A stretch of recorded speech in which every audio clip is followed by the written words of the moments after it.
It's September 29th, and it's time to kindle your faith. Today's title is Fire in the Wilderness. Exodus 3, verse 2. The angel of the Lord appeared to him in a flame of fire within a bush. Reflection. Moses wasn't on a mountaintop when God called him.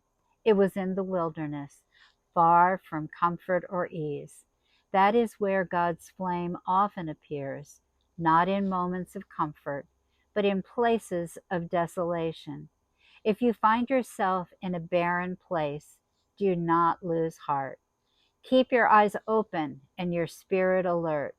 God's presence often meets us in the fire that burns bright but does not consume, inviting us to draw near. Reflection question. Where have you seen God's presence in a difficult place? I think one of the places that comes to mind was quite a few years ago. We stood around a casket of a 4.5-month-old baby. And that baby was my granddaughter. She was a delightful newborn baby and was growing.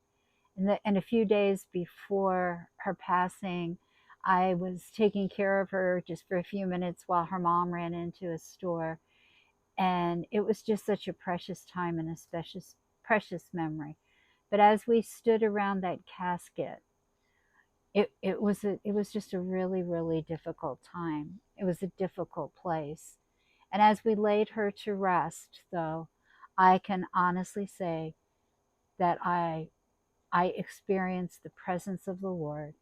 And the Lord prompted me, dropped something in my spirit about praying for people. And I remembered that when she passed and we were all standing around her body, I was with a group of believers that if you had asked them, can Jesus still raise the dead? We would have all said, yes, amen. But we never asked.